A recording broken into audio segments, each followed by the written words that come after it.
Hello and welcome back again to my YouTube channel, The Mommy Jaja Vlogs. For today's video, magbabahagi ako ngayon ng pampaswerte sa darating na bagong taon na 2026. Dahil malapit na ang New Year o bagong taon na 2026, mainam na gumawa tayo ng mga pampaswerte sa ating tahanan para pumasok o tuloy-tuloy ang swerte at magandang kapalaran sa ating tahanan o sa ating buhay. Huwag nating kalimutan ang mga pag-aalay sa ating altar.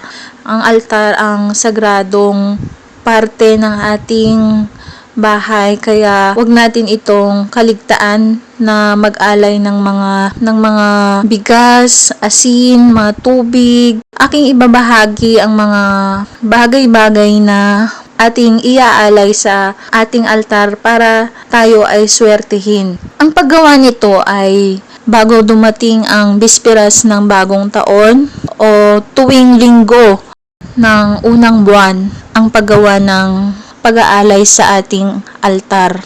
Ang unang iaalay natin sa ating altar ay ang bigas. Ilagay lamang ang mga iaalay natin sa mga babasagin na garapon, baso o bowl o mangkok. Bigas ang unang iaalay para ang bigas ay nagsisimbolo ng kasaganaan, abundance, para tuloy-tuloy ang kasaganaan sa ating pamilya, sa ating buhay, at para tayo ay may makain at mapagsaluhan ang ating pamilya. Ang susunod ay ang tubig. Dahil ang tubig, tuloy-tuloy ang pagdaloy ng tubig para tuloy-tuloy din ang daloy ng swerte sa ating tahanan at sa ating buhay. Continuous flow of energy, continuous flow of swerte, at ang tubig ay likas na yaman. Ang susunod na iaalay ay ang asin. Ang asin ay pantaboy sa mga kamalasan, sa mga negative energy, negative elements. Ito ang mag-a-absorb ng mga kamalasan na darating sa ating buhay. Sasalain nito ang mga masasamang pangyayari. Ito ang taga-absorb ng mga kamalasan. Ang susunod na ating iaalay ay asukal.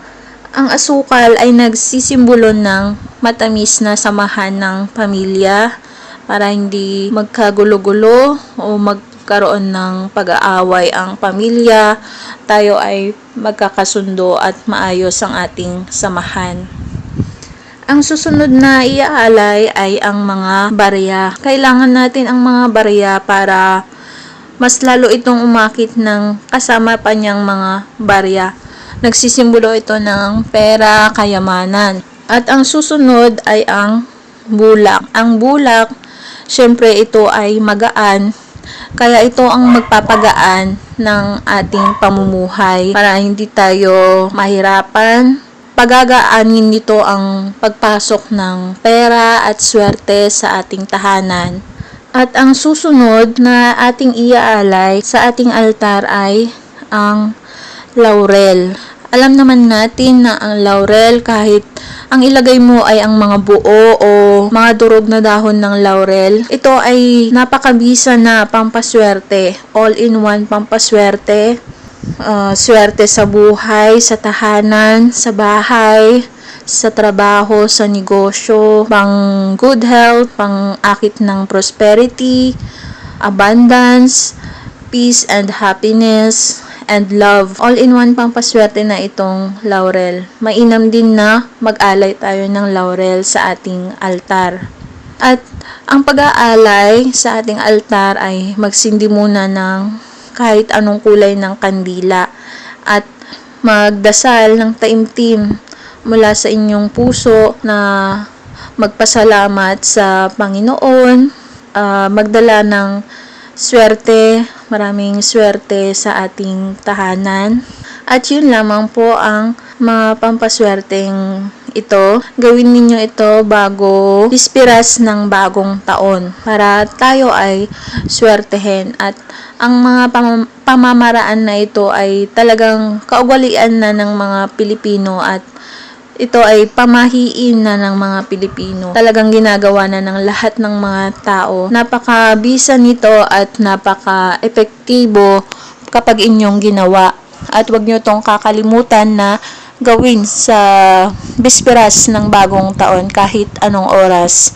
At mainam din itong gawin sa linggo, unang linggo ng buwan sa umaga. At ang pagtatapon nito ay hindi na kailangan na itapon dahil hahayaan na natin ito hanggang buong taon. Hanggang buong taon na siya mamamalagi sa ating altar. At kung napansin nyo na nagdudumi yung tubig, palitan lang. At ang asukal, hindi natin maiwasan yan, baka langgamin.